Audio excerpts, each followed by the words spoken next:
A história do Santo Sudário. Olá pessoal, que a paz de Jesus e o amor de Maria esteja no céu e no meu coração. Eu me chamo Duda Diniz e sejam bem-vindos a mais um vídeo do meu canal.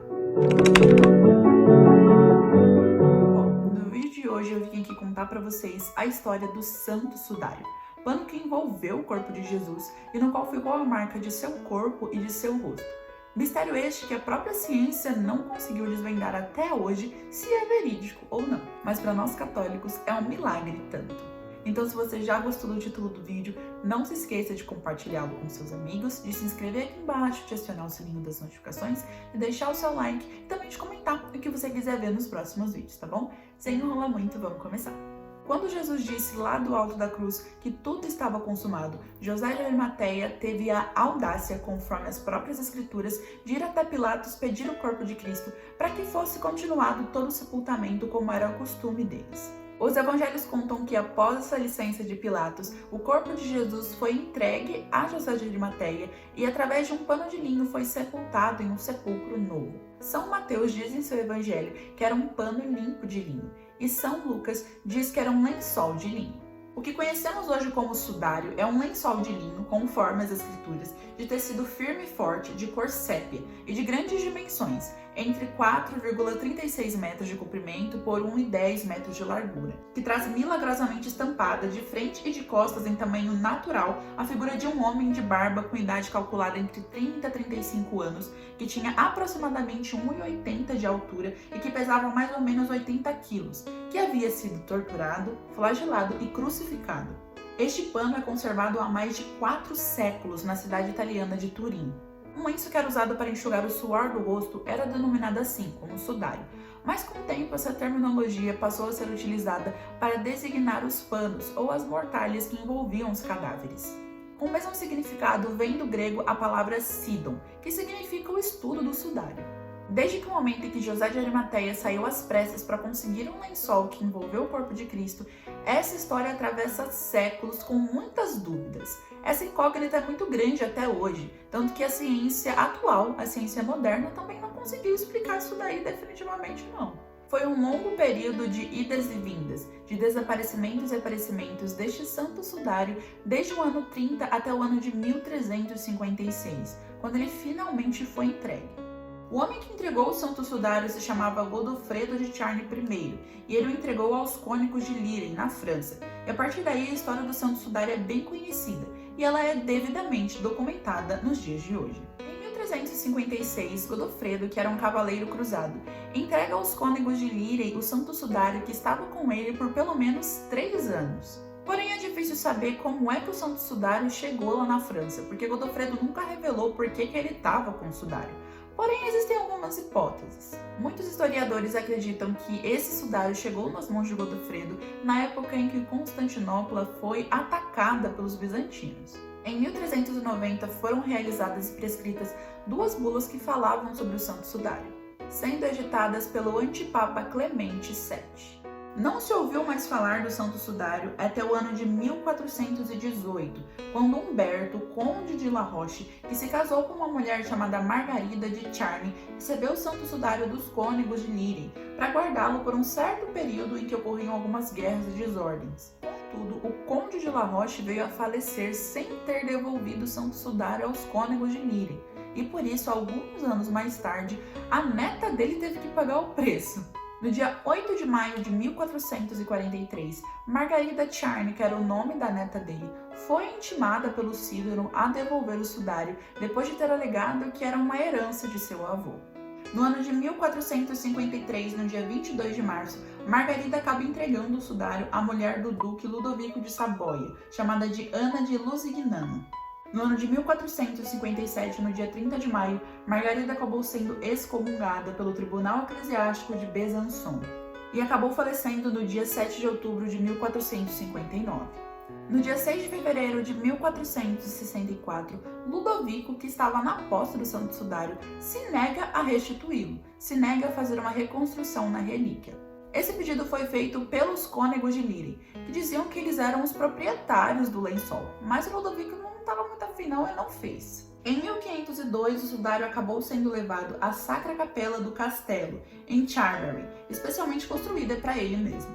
No ano de 1506, o Papa Júlio II aprova então a liturgia do Santo Sudário, com a festa anual no dia 4 de maio. Desde 1453 até o ano de 1506, o sudário esteve na posse da família de Saboia, em Chambéry, com objetivo privado. Infelizmente, no ano de 1532, a capela acabou pegando fogo do dia 3 para o dia 4 de dezembro, e esse fogo acabou se alastrando até o lugar onde estava sendo guardado o Santo Sudário. Um cônego, 2 franciscanos e um ferreiro foram correndo até a urna onde ficava guardado o Santo Sudário e conseguiram salvar o sudário jogando bastante água por cima. Apesar do fato de já ter sido queimado e de ter tido alguns erros irreversíveis, não deu para estragar totalmente, então ainda era possível ver a imagem no lençol. Como o lençol estava dobrado dentro da urna, as bordas das dobras que estavam em contato com a lateral que estava pegando fogo acabaram ficando um pouco chamuscadas. Algumas gotas também da prata que entrou em contato com o fogo e acabou ficando fundida, acabaram furando também o lençol. E a água que foi utilizada para acabar com o incêndio acabou produzindo manchas em forma de losango nas imagens, tanto na imagem frontal como na dorsal. No ano de 1534, nos períodos de 15 de abril a 2 de maio, as irmãs Peronete Rossetti, Marie de Barré e Colette Rochette aplicaram remendos triangulares nos furos, costurando pelo avesso do lençol porque ali não havia nenhuma imagem.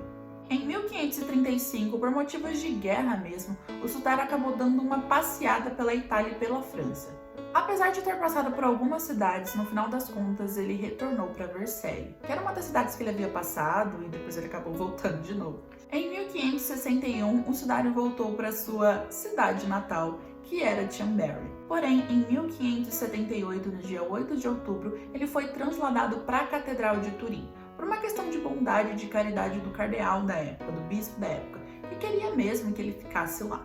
Nesse mesmo ano, o cardeal de Milão, que hoje é São Carlos Borromeu, fez um voto de ir a pé de Milão até Chambéry em peregrinação para adorar o sudário, caso a epidemia da peste desaparecesse da sua cidade. Quando ele alcançou essa graça, o cardeal iniciou a caminhada. Para poupar o cardeal da penosa viagem, era uma viagem bem cansativa, o duque Emanuel Filiberto de Saboia mandou levar o sudário até Turim, que ficava na metade do caminho entre Milão e Chambéry. Desde então, o sudário permanece lá em Turim até os dias de hoje. Apesar de não haver uma comprovação da veracidade desse santo sudário, os papas concordam que ele é verídico, levando em consideração todas as suas referências históricas, bíblicas e religiosas. Então, acreditar no santo sudário é uma questão de fé. Da mesma forma, em relação à escada milagrosa de São José, que se você não assistiu o vídeo, eu vou estar deixando aqui embaixo na descrição, é uma questão de fé, é uma questão de confiança, de você olhar e ver um milagre naquilo e acreditar que aquilo aconteceu. O mesmo se refere ao santo sudário. Porém, a partir do santo sudário, a gente pode estar fazendo algumas observações e tirando algumas conclusões sobre a morte de Cristo. É inegável que a morte de Cristo foi extremamente brutal, porque através do sudário a gente pode perceber que o olho direito estava muito inchado, quase fechado totalmente, o nariz estava quebrado, ambas as sobrancelhas inchadas e havia várias outras lacerações nas bochechas, todas resultados do espancamento que Cristo sofreu. Peito, ombros, costas, nádegas e pernas estavam cobertas de cortes em forma de barra ou de marcas do flagelo. A flagelação romana sempre foi uma das piores da humanidade. Eles sempre foram muito agressivos e consistia numa tira de couro com um par de esferas de chumbo ou de ossos redondos na ponta. A flagelação romana sempre teve o intuito de ser dolorosa, mas não era para matar, mas ela tinha a intenção de causar muita dor mesmo. As esferas desse chicote que eles usavam arrancavam pedaços de carne da pessoa, causando contusões profundas e uma perda muito significativa de sangue. A configuração das marcas do flagelo a partir do santo sudário foram 120 ao todo, o que indica para nós que ele havia sido chicoteado por 2 homens ao mesmo tempo, enquanto o Senhor estava nu e amarrado a um poste, com as mãos presas sobre a cabeça. Não era costume que as pessoas que seriam crucificadas carregassem durante todo o tempo a cruz. Mas através do santo sudário a gente percebe que existem marcas bem específicas no ombro e na parte de baixo do corpo de Jesus. Só que a flagelação de Jesus em específico foi tão dolorosa e tão agressiva que ele não conseguiu levar durante todo o trajeto, nem o trajeto mínimo que ele conseguiria. Por isso, Cirineu foi ordenado a ajudá-lo. Os fluxos de sangue que a gente pode perceber na área da cabeça de Jesus não eram tão delicados quanto as pessoas geralmente representam nas imagens de Cristo.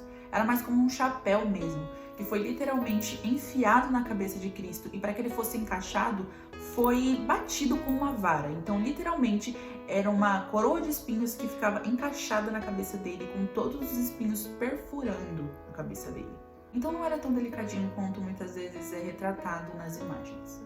A partir do Santo Sudário também a gente pode perceber que foi usado apenas um único prego de 11 polegadas para sustentar todo o peso do corpo de Jesus. Então uma perna foi posta sobre a outra e foi enfiado esse prego de 11 polegadas a partir dos 2 calcanhares. E a mancha que tem no Santo Sudário nessa região indica que todo aquele sangue saiu quando retiraram os pregos. As vítimas da crucificação, elas não eram pregadas a partir da palma da mão aqui, porque a carne se rasgaria muito fácil, então elas acabariam caindo. Por isso, elas eram pregadas na cruz a partir do pulso. Os polegares de Jesus não foram possíveis ser vistos no Santo Sudário, porque acabou quebrando o nervo dele. A partir do momento que quebrou o nervo, o dedo automaticamente veio para a palma da mão. Então é como se ele tivesse perdido o dedo, porque acabou se rompendo esse nervo. O corpo em cruz acaba assumindo 2 posições. Se estiver em posição relaxada, entre muitas aspas, o peso é suportado pelos pulsos, as pernas ficam dobradas e a parte superior do corpo cai para frente. Isso faz com que as omoplatas da pessoa se fechem e isso dificulta muito a respiração. Para conseguir respirar, a vítima se força a se levantar, transferindo o peso do corpo para os pregos que estão nos calcanhares e fazendo com que os ossos dos pulsos virem em torno dos pregos. A dor é exorbitante, é lacinante e essa posição torna impossível de suportar por muito tempo. Os fluxos de sangue encontrados na parte dos antebraços, mostrados no sudário, demonstram que a vítima lutou muito contra a morte. Isso quer dizer que Cristo tentou respirar por muitas e muitas vezes. Ao perceber que a vítima estava se esforçando muito para não morrer, para que ela morresse mais rápido, eles quebravam a canela da vítima, porque aí ela não ia conseguir levantar o corpo para respirar. Os soldados romanos então decidiram ir até Pilatos pedir autorização para quebrar as pernas de Jesus, porque eles queriam se preparar para o sábado e enquanto Jesus não morresse, eles não poderiam sair em posição alguma do corpo que ali estava. É como se no Santo Sudário tivesse marcada uma foto instantânea do corpo da vítima após apenas 72 horas da morte dela. E não houve decomposição do corpo porque não tem marca nenhuma. E se houvesse essa decomposição, estaria marcado ali. Tudo ali estava extremamente intacto. E não é só por causa do Sudário de Turim que a gente vai continuar acreditando na crucificação de Cristo ou não. O Sudário de Turim é apenas mais uma representação histórica e religiosa do quanto Cristo sofreu por nós, de quanto a gente ainda tem que se esforçar e se humilhar para conseguir merecer nem que seja 0,1% do seu amor. Assim como eu falei lá no vídeo da Escada Milagrosa de São José, você não precisa acreditar. Se você achar interessante, se não, é uma questão de fé. Porém, é muito bonito a gente ver todas essas representações históricas, todas essas veracidades, todas essas correlações com a Bíblia, com as Escrituras, com os Evangelhos e ver que, na verdade, é real e que é apenas a nossa fé que tem que entrar em jogo, a nossa fé de acreditar nisso e que a partir do Santo Sudário a gente consegue perceber um pouco mais, entender um pouco melhor o quanto Cristo sofreu por nós. Tudo isso não foi detalhado na Bíblia, mas a partir disso daqui, a partir dessa representação histórica, a partir deste fato, deste milagre, e continua intacto até hoje, a gente pode estudar um pouquinho mais sobre como foi essa morte tão dolorosa e tão terrível do nosso amado Salvador. Então esse foi o vídeo, espero que tenham gostado, espero que a partir deste vídeo a gente possa valorizar um pouco mais a morte de Cristo. Não porque a gente tem que celebrar que, nossa, Jesus morreu na cruz, Jesus sofreu, não. Mas ele fez tudo isso por a gente. Ele sofreu tudo isso daqui por amor a nós. Que amor é esse que dá a vida por mim de uma forma tão dolorosa? Então que a partir deste vídeo nós possamos terminá-lo e sair dele um pouquinho mais crentes que Jesus nos ama incondicionalmente. E que se ele precisasse fazer isso daqui tudo de novo, ele faria. Porque ele me ama, porque ele te ama. E a única coisa que ele nos pede é que nos convertamos e o amamos também. Espero que tenham gostado. Não se esqueçam de deixar o like, de se inscrever aqui embaixo, de acionar o sininho das notificações e de compartilhar o meu vídeo com seus amigos e nas suas redes sociais, tá bom? Tchauzinho, que Deus nos abençoe e até o próximo vídeo.